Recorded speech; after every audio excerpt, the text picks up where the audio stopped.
Hello, everyone. Welcome back. And tonight, or I should technically, this is this morning as the time I'm making this at like 4 a.m. This will be my week 11 preview. If you're wondering why I'm making it so late, I've been kind of busy all week and I was doing a bunch of stuff with some friends tonight. And, due to just me, having a lot of other things filling its spot or whatever, and just me doing other things, but so technically I had to make it this Saturday morning because, again, it's like 4 a.m. for me. But anyway, I'll go ahead and get into this. First off, we have BYU versus Texas Tech. So here's the thing. Either BYU proves themselves that they are a legit playoff team and they're going to be seated very high, or they get exposed. It's just as simple as that. I think Texas Tech has looked, again, really good all season, except for maybe that Arizona State loss. But other than that, they've just been dominating. BYU, they do have a really nice win over Utah, but I mean, I don't know. It's at Texas Tech.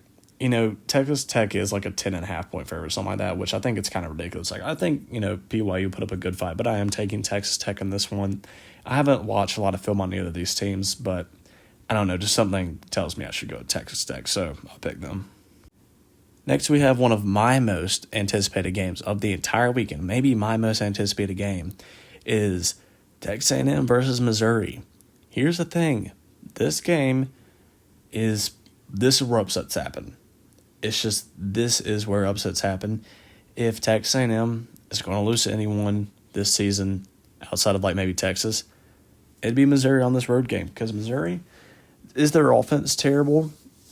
Now it is, and it's still not. Even with Bo Perdue, it wasn't really that good at all, except for the running game. But now, I don't know. It changes who I'm going to pick because of the Missouri offense. But if I would have said if Bo Perdue was starting, I guess I still would have said this is going to be a good little game. I think it'll be close because again, Missouri's defense is pretty good. Now, granted, literally no team outside of Auburn and kind of sucks because Auburn, we don't have a good offense, but every single team, there hasn't been a team that's been able to stop Marcel Reed and the Texas A&M offense. I mean, no one's been able to slow them down at all. So Missouri's defense is going to struggle. And here's the thing. Maybe if Missouri could pass the ball a little bit, I'd say, this is a pretty likely upset. Because if y'all don't remember, I picked Missouri to upset Alabama. And what was it? Whichever week it was. But I'm picking Texas A&M to win because Missouri cannot move the ball. If Bo Perdue is out, I can only imagine how good their second-string quarterback is going to be that plays under Bo Perdue. So we'll have to see how that goes. I think it's going to go pretty bad. It might be a little close because, I think Missouri's defense will give them a bit of trouble for maybe a few minutes, but eventually Texas is going to catch on. They're just going to I don't think they're going to blow out Missouri, but again, Missouri they're in a terrible spot right now. So, again, I don't see how anyone couldn't roll with Texas A&M right now. Now, do I think Texas A&M is still a great team? No, I think they're very good, but this Missouri, there's not all that. Oh, and then next we have Oregon versus Iowa. Now, do I watch Iowa football? No. Do I watch Oregon football? Sometimes if they play a big game, which they usually don't play big games at all. Here's the thing, and this will also prove if Oregon is a playoff team or not either. Because Iowa, are they a bad team? No, but their offense is atrocious. All they do is win, their way of winning games is winning 20-14, 17-10, stuff like that. That's how Iowa wins games. Here's the thing, Oregon's defense, I think it's actually pretty good. Offense has been struggling. It's not been the same what normal Oregon offenses have been. So I think, Oregon's offense will struggle at times with that Iowa defense. And, Iowa seems like they've always had a good defense every year. So I think they're going to give them some trouble. But at the end of the day, it's just not smart to pick Iowa in this game because, again, what's his name? Dante Moore is still a really good quarterback. People just don't talk about Oregon now because they literally don't play anyone. And, that Penn State win is basically meaningless now. So, that's why he's kind of lost recognition. Even though he did not play good again in the Indiana game, I think, I don't know. I just don't see how Iowa's really going to stop Oregon's offense either. Because again, this is a legit team in Oregon, and it'll. Okay, I mean, this will be Oregon's first show to see if they're legit, because if they go in there and, like, dominate Iowa, then I'll think more highly of them. But still, Oregon, they don't play a great schedule. They play a very soft schedule, and, will they get in the playoffs? Probably, but I don't know. If they lose this game and then lose to Washington, and I'll get that Washington game. Oh, my gosh, I cannot wait for the last week, but... So, Oregon, they're a little sketchy team, but I think it'll be close. But at the end of the day, I cannot pick Iowa to win big games. So, yeah. Next up, I was originally just going to consider these games meaningless because, again, I normally only preview the games that are meaningless. that are meaningful, but I don't preview them meaningless. Like, for example, Florida State, Clemson, Nebraska, UCLA. These games mean nothing now because all these teams suck. But I do think they're interesting teams because at one point they were very interesting. Like Florida State and Clemson, man. I mean, people thought Clemson going into this year was going to be a top 5 team, even though I didn't think. I've always been on the Clemson is overrated train. And then, Florida State beats Alabama week 1. They're suddenly ranked like top 5 in the country, top 10. So, Florida State, they're all hyped up, and now they're looking really bad right now. As for who I'm taking in this game, I literally don't know. Here's the thing. Clemson has looked terrible on pretty much every game. They have not shown a spot in the game where they've impressed me at all. At least Florida State's really bad, don't get me wrong, but at least they can run the ball pretty well. Like their offense can move the ball.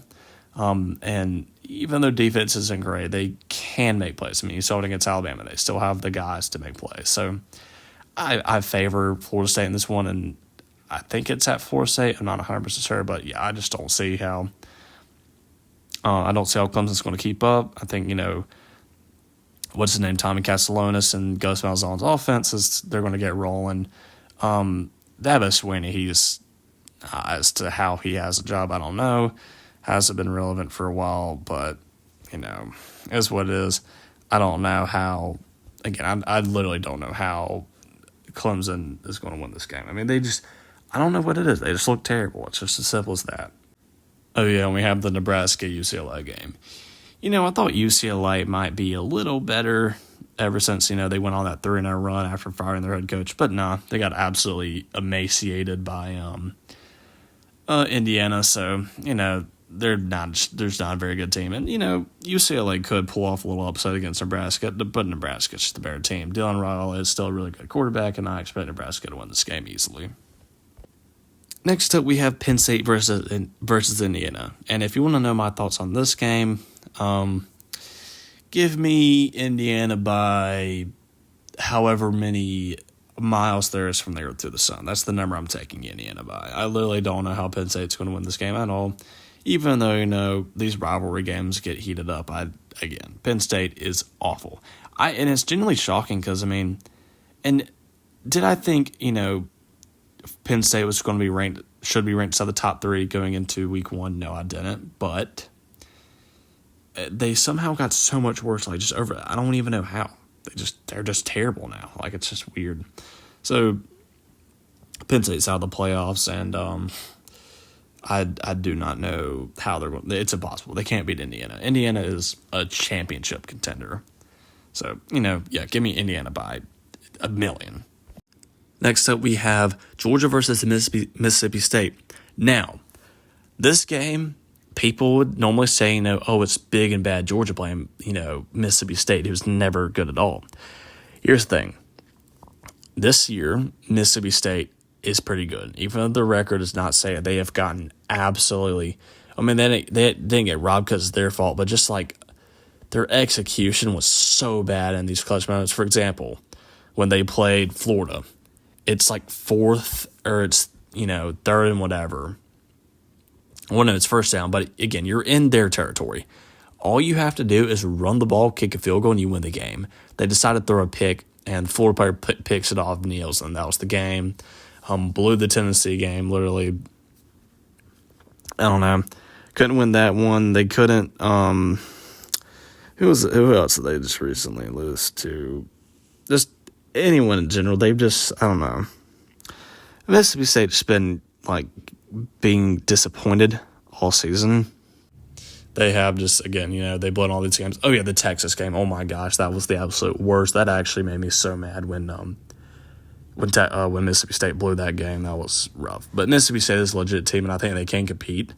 But at the end of the day, Georgia's just so much. They're just the much, much, much, much, much better team. So give me Georgia by 30. Next, we have my team, Auburn versus Vanderbilt. Here's the thing. Would I normally be talking about this game? No. But I do think there is potential. Even though it's very unlikely, there is potential for an upset. The reason being is Diego Pavia does not handle defense that actually give him pressure pretty well. He doesn't handle well. And I expect our defense to cause a lot of problems for the Vanderbilt offense. And we saw it last year. Vanderbilt came to Jordan-Hare. They only put up 14 points, but our offense was so bad that we couldn't even score a single point. We got shut out, which is ridiculous. I mean, that was still, I think, one of the worst losses of program history, and I watched the entire thing. But, even though Vanderbilt's decent, it's just like, really, are we kidding ourselves? But anyway, we go to Nashville, and that's who I'm taking. I literally cannot take Auburn. Here's the thing. I'm an Auburn fan. All the Auburn fans out there watching, literally what can Auburn do to win this game? Can't throw the ball. Running it doesn't work forever. Because here's the thing.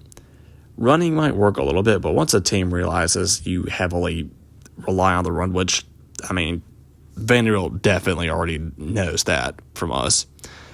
So there's virtually just no reason to pick us to win this game. Our defense, whether we like it or not, Diego Pavia is going to have some form of points. They're going to chew the clock. It's going to be tough to get the ball back. But our offense is so bad, doesn't matter. It's going to be a rough day. I don't think it'll be a blowout. It'll be close at a lot of points, I think. But, yeah, I still got Vanderbilt winning. At least they can move the ball on offense and get stops on defense. We can get some good stops on defense. We cannot move the ball. It's just as simple as that. I don't know if I've seen a worse offense for this program or modern research or examples in the SEC. And again, we'll just have to see how John Summerall, or not John Summerall, or TJ Durkin does. But again, no idea. But really, that's all I got to say about that. I do think, again, this is on my upset watch, definitely. But again, a lot of people don't realize how talented Auburn is. So I think that's part of it, too. Next, I just had to talk about this game because it's Alabama LSU. Come on, what are we doing? It's one of the biggest rivalries in the nation. But here's the thing. There's not a single thing that points to LSU winning this game.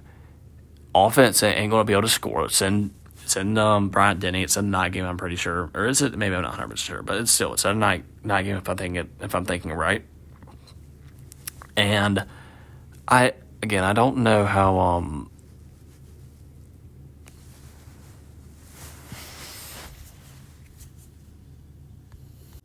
But yeah, I just said, it's. I don't know how LSU is going to score. Their offenses looked awful all season. Some people are hyping up their backup, but I don't really know personally. And then defensive-wise, they haven't looked great against good defenses. We all thought LSU was going to be one of the top defenses in the nation after they beat LSU and, started winning games. But still, they're not very good. Texas A&M rang up points on you. Pretty much any decent team has already rang up points. Arkansas rang up 42 points. So what are we doing? Defense isn't great, but again, it's for LSU's offense is just not good enough to score on Alabama's defense. Alabama's defense has been improving every week. I don't think there's a reality in which this game is very close. I'm going to look to see how Ty Simpson does under that pressure in the Heisman game and in the student section and not student sections, the athletes bench and the just the defense in general. So I don't know. I'm looking forward to it. Next, we have Notre Dame, the second most overrated team in college football. Maybe Penn State and Notre Dame are tied probably, but them versus Navy. Now I've heard people always talk about how Navy's a decent team, but anytime they play a legit team, they get blown out. So again, people are talking about Navy might be an upset in Notre Dame. Nah. It's not happening. Notre Dame, here's the thing. Are they a great team? No. They're good enough to get in the playoffs, but that's just because their schedule is super easy. It is getting to the point, I think, where people are getting pretty angry at Notre Dame not being in conference. Like, I think they should be in the Big Ten. I think they're closer to the Big Ten than the SEC, definitely. So I think they're a good fit there, too, because it's in the Midwest. And, you're in between Ohio and Michigan. So, it's all good stuff. But yeah, it's for I'm taking Notre Dame. They're going to get in the playoffs. It's going to happen. Their schedule's ridiculously easy. And they do this every year. Notre Dame's always getting, winning games. People always hyping them up. But, and again, they're a good team. But they're just not what people think they are. Next up, we have Virginia versus Wake Forest. Now, Wake Forest was looking decent earlier in the year. They blew the game against Georgia Tech. But then recently, they got absolutely demolished by Florida State. So, but, yeah, I'm taking Virginia to win because I think, Virginia's looking like a more consistent team. And trust them more.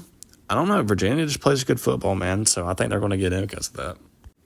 Next, we have our last preview. And I intentionally left this one the last because I genuinely think right now Washington, I know I keep saying it over and over and over again, Washington is the most underrated team in the nation.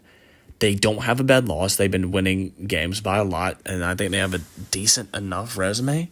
Even though it's not great, it's not bad. They've competed with Ohio State, kind of fell apart towards the end, but, a road loss with a few turnovers at Michigan, that's obviously going to be really tough. But other than that, they absolutely annihilated Illinois. And I don't even think Illinois is a bad team. It's just Washington's legit. And also, I've seen some of their film. Their offense is legit. Their quarterback, great. Rushing game's really good. Offense in general is really good. Defense, they're still good enough to make plays too. They have the defense to back it up. So this Washington team is legit. I genuinely think they are the most underrated team in the nation right now. And here's the thing: they can get in the playoffs if they win out, and they can get in the playoffs definitely if they make the Big Ten championship, even if they lose. So, but yeah, I think Washington is legit. Again, quick little preview. I think they're going to give Oregon a run for their money. But anyway, I'll get into that in that respective week. But as of right now, I really wanted to get this video uploaded quick because as I'm literally recording this right now, I'm tapping in and out. I'm forgetting what I said before. So I just want to get this video uploaded as quick as possible because it's literally so late when I'm making this. But if you made it this far, thanks for watching, and I'll see you all in the Week 11 review. Until then.